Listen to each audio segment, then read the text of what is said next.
My name is Amarantha. I'm the first Welsh Leadership Fellow in Sustainable Healthcare.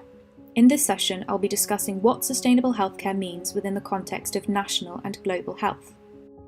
An international survey reveals that climate change is taught in only 15% of medical schools worldwide. But if the global healthcare sector were a country, it would be the fifth largest greenhouse gas emitter on the planet, ranking just behind Japan.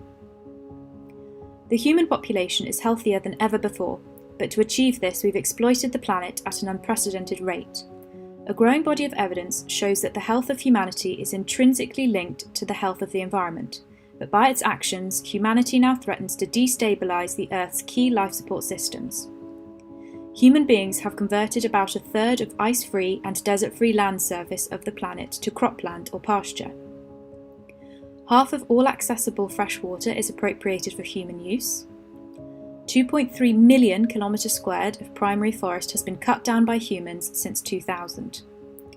90% of monitored fisheries are harvested at or beyond maximum sustainable yield limits, and concentrations of greenhouse gases are at their highest level for the past 800,000 years. The modern world system, beginning with colonisation and industrialisation, set off a series of social transformations that have increasingly destabilised the function of the natural systems that support us. Geologists have called for a new name to mark a new epoch in which human activities and exploitation of the planet are physically detectable in the geologic record itself. They've called it the Anthropocene. The concept of planetary health considers both the health of human civilization and the state of the natural systems on which it depends.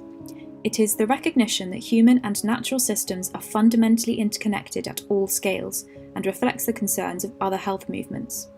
The planetary health movement aims to enable just, equitable, and sustainable modes of living on our planet through recognising the socio-ecological drivers of illness, through appreciating and protecting biological and cultural diversity, by calculating threats to human health and ecosystem integrity to improve accountability and decision-making, by redefining growth and prosperity away from GDP toward measures that permit better quality of life for all, and funding interdisciplinary research and developing governance structures and processes to respond to environmental threats to life and health.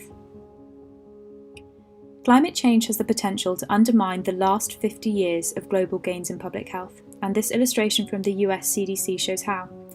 The human symptoms of climate change are unequivocal and potentially irreversible, disproportionately affecting communities least responsible for climate change and those who are most vulnerable in society.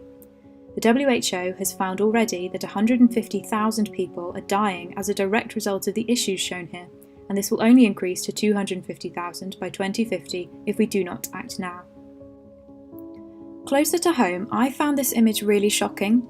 Ice caps melting causing a rise in sea levels at the current pace means this image shows the landscape of our current homes in southeast Wales within 80 years, how it might look for our children and grandchildren. The red denotes flooding areas, and thus the new beachfront homes of Llandaff and Penyllan. The top floor of the prospective UHW2 would have a sea view of underwater Pont Canna. Cardiff is the sixth most susceptible city in the world to the impacts of climate change, 16 places above London. Flooding will become an annual occurrence, and coastal flood defences cannot protect us from the three rivers which run through Cardiff. You can check out your home via the web address at the bottom left of the screen if you're interested. But how does healthcare fit in? First, a definition. The goal of sustainable healthcare is to meet the needs of patients and populations of the present without compromising the ability of future generations to meet their own needs. Keep this definition at the forefront of your mind while we understand how the healthcare sector can lead the transformation to a sustainable society. This is why we, the healthcare sector, need to look at our own shortcomings. The NHS is the UK's biggest public greenhouse gas emitter, responsible for approximately 5% of all UK environmental emissions. The carbon footprint for NHS Wales for 2018 to 19 exceeded 1 million tonnes of carbon dioxide emissions. But what does a tonne of carbon dioxide look like anyway? This is a 3-storey tall cube representing 1 tonne of carbon dioxide in volume. You can see the equivalent building size next to it and the little person for reference. 1 million of these stacked together, like the row of buildings in the background, would represent the Welsh NHS. Can you see the item held by this person in the medical wasteland? It's actually a used blood bag dangling at their feet. 2% of global plastic production is medical plastic, which increases by 6.3% per year